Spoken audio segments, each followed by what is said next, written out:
Good evening, everybody, and welcome to Il Salotto Italiano.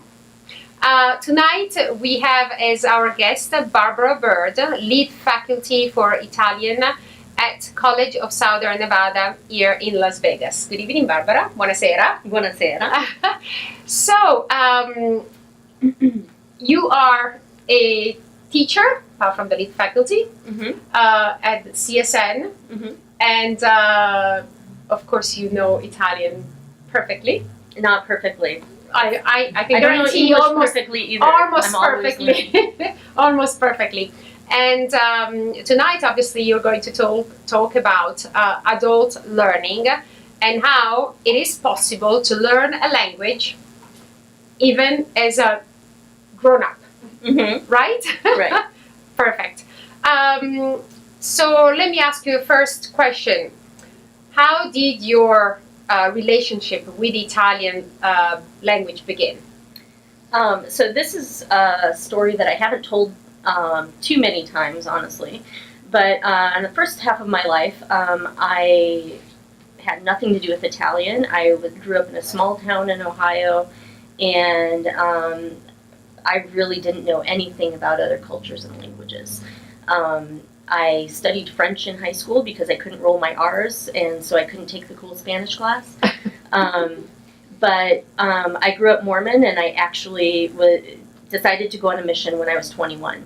So when I was in college at that time, I was studying athletic training because I was a gymnast, and I really wanted to do something really sporty. But I received my mission call, and when you get the mission call, it's not something that you choose. You basically are sent to anywhere in the world. I could have gone to Kansas, and I got lucky enough to go to northern Italy. And so I didn't know a thing about Italy when I first started. I went to a training center for 2 months where we studied in the classroom about 10 hours a day, both language and how to be a missionary. And the program that they used there in the training center, they called it Speak Your Language. And so basically every time you learn a word, that word becomes part of your vocabulary.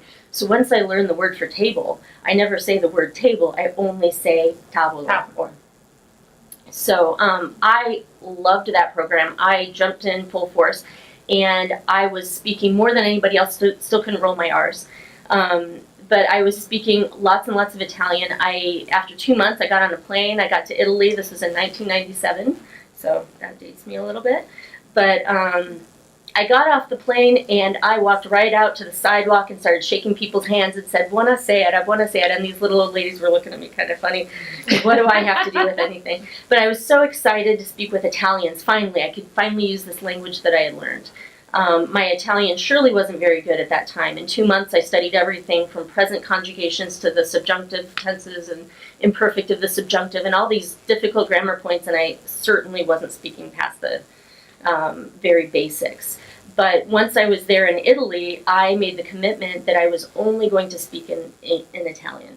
And so I had a very strong internal motivation to speak Italian and to only speak Italian. It was limiting at the beginning because I couldn't develop relationships I was surrounded by Americans, but I would only speak Italian with them. And so they didn't like me a whole lot sometimes. I'm sure they did. But I came out with the greater benefit because I now am able to speak Italian well. So I spoke Italian constantly. Finally, after about 2 months in Italy, I got the courage up to make my first phone call. And I was really excited about doing this. And the reason I was excited about making phone calls is because the reason I wanted to learn Italian is because I wanted to connect with the Italian people. I wanted to have the opportunity to build a relationship and a friendship with people who were different from me, had a different cultural background, on their terms and on their turf. Absolutely. So that's where my language journey began. How often have you been to Italy? And would you say that your Italian has improved in each visit? Maybe. Not necessarily. I wouldn't say that my Italian has improved just because I went to Italy. I lived in Italy for a year and a half the first time, and then I visited once or twice for a short period of time, like a vacation.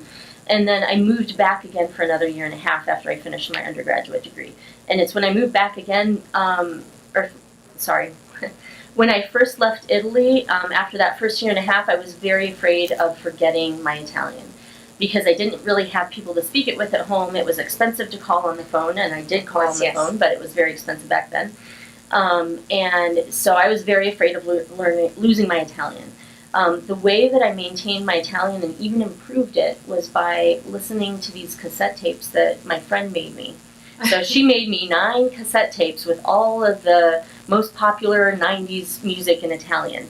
And so I memorized that music, and I listened, we used cassette tapes, you could just keep it on loop. And so I listened to those songs, I memorized them, and I developed a really big love for Italian music that way. And I also learned a lot of words, and my pronunciation got better by singing along with the songs in my car. Do you recall a particular cassette or a particular song? Before I came here tonight, I decided I would pump myself up by listening to Neri per Caso, because they did a lot of remakes. They're like an acoustic boy band, and they did a lot of remakes of other classic Italian songs, and I would memorize those songs and sing along with it even when it was fast. So I'm thinking of the song Donne Doo-Doo-Doo by Neri per Caso. Excellent. Now, do you have any memorable stories that you can share with us about your interactions with Italian people in Italy?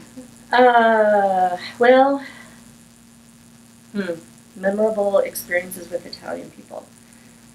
Or something that had happened that was... Okay.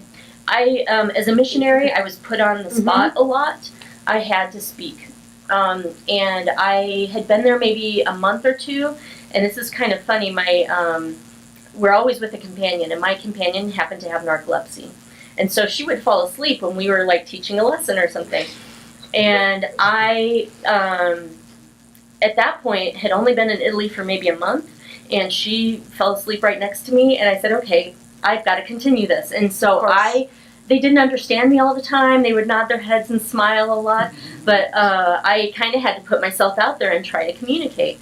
And that really actually was a benefit to me because I was able to communicate earlier than a lot of other people because I put myself out there and I forced myself to do it. So my first couple of months in Italy were very crucial. I think it would be helpful for students if they're in a study abroad context, for example, to implement a similar strategy where you speak that language with everybody. What happens often is you do a drink abroad where you go abroad and you take some classes in Italian and then you end up enjoying the la bella vita and not speaking Italian all the time.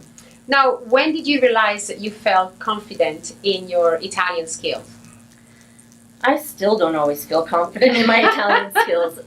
Every time I get off the plane in Italy, it doesn't matter that I teach Italian or that I speak Italian some weeks more than I speak English. Every time I get off that plane in Italy and I go to order my first cafe at the bar, I get a little blocked up and I think, oh no, they look at me and they think I'm American, and so they're gonna think I don't know how to speak Italian. And so every single time I have to give myself a little shot of courage and say, you know what, I'm going to interact here. And once I speak, they will understand me and we will have a conversation. And so even after multiple visits to Italy, there's still times when and a lot of the time, I still get nervous sometimes. When I meet somebody that I haven't met before who's a native speaker, I sometimes get a little nervous, like, oh, I've got to show them that I actually do speak their language. Well, let me tell you did a really excellent impression with me because I did not know that you were not Italian. Oh. I thought you were 100% Italian, and actually you spoke without an accent. Ooh, so it was even better than my dialect or my accent. No, that was it. So most people think that it's impossible to learn a language as an adult, but you have proven it possible, right? What were the keys for your learning success? So I talked about some of this earlier, but first of all, time. I dedicated a lot of time and effort to learning Italian, and a lot of it is motivation. I was really intrinsically motivated to connect with Italians, to be able to speak with them in person, on the phone, to be able to write letters. Yes. It was very important. The reason I wanted to learn Italian was to connect with people. And so I learned to be a good communicator first. After that, I came back after a year and a half in Italy, and I went to the university and I started studying literature, Italian literature. And my first course was on Dante, and of course, you know, that's medieval Italian language, and it was very difficult. I was very frustrated. I spoke Italian well, and I could not understand what I was reading. So it's always good to keep that, you know, humility in check. Yes. And then as I was in my classes in school, I became actually literate in Italian. Because at the beginning, speaking and interacting with people, I was conversational, but I was not literate. And so becoming literate actually improved my grammar, improved the way that I presented myself. I learned to write a lot better. And so you maintain your level of Italian in that way by also writing and going back to university after you improved it. Okay. I could speak, but a lot of the times when I was speaking, I think I was speaking, you know, in slang terms, or I wasn't using proper grammar. And by taking these literature courses, I was exposed to a lot of non-standard Italian, and I was also required to write essays, longer essays than my, you know, handwritten letters to my friends in Italy. So taking those literature courses was very helpful for my development of Italian. Do you still have some moments, times where sometimes the word doesn't come, the right word doesn't come, and you need a refresher? Yes, in any language. But this is an important language skill, is to be able to talk around that word that you don't know. And this is something I work on with my students. Is that you may not know that word, but if you can describe the context of the situation, it doesn't honestly always matter if you know that word. The importance is communication and being able to convey the meaning that you're trying to convey. So let me ask you now, which came first, the dream to teach or your love for Italian? My love for Italian, 100%. That's great. When I was an undergrad, I applied to teach Italian. And I was very nervous because it was a big pool of Italians and me, and I actually got the job, and part of it is because of the way that I interacted with the students and just spoke using real language. So I actually didn't even think I would major in Italian. I didn't think I was very good at it until I got a little more confidence teaching, and I actually really learned the grammar, the basics of the grammar, by teaching it to other people. Great. So why should someone consider learning a new language? I love Italian, and Italian is you know, my favorite language. Everybody should learn Italian. But I think it's important in our culture and our society not to be so isolationist that we don't understand other languages and cultures. So whether it's Italian or it's another language, I think it's really important. Yes.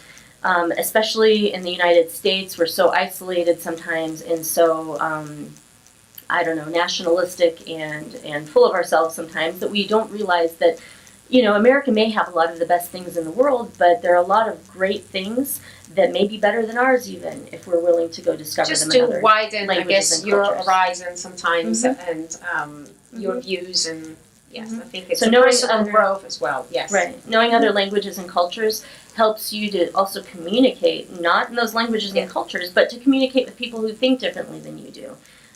It helps you to understand a lot of things about interpersonal communication, and Yes. it's just an overall good skill to have, whether you're using that language or whether it just opens your mind to understanding other people. Exactly. Now I'm going to ask you something a little bit more personal. Uh-oh. Okay, so if you were to identify yourself with something that is Italian, it could be a car, it could be a particular food, or a region, what would you choose and why? I think I finally felt at home for the first time when I was living in a town called La Spezia in Italy. And it's not a big town, it's not a touristy town, it's near the Cinque Terre where there's a lot of tourism. Yes. But La Spezia itself, not the prettiest town, kind of, you know, run-of-the-mill, middle-class, average town. But I finally felt at home there, and I felt like I belonged there. And that, I guess I would associate myself with La Spezia, you know? I'm not fancy, I may not have all of the, you know, beautiful things that you find in Venice or Florence, but I feel at home there. Excellent. Okay, well, I wanted to thank you for being part of our Salotto Italiano. And as a thank you note tonight, as we always give to our guests. This is un certificato di riconoscimento, presented, of course, to you in gratitude for your efforts in promoting Italian culture in the Las Vegas community. Thank you so much. Thank you. Thank you for being our host.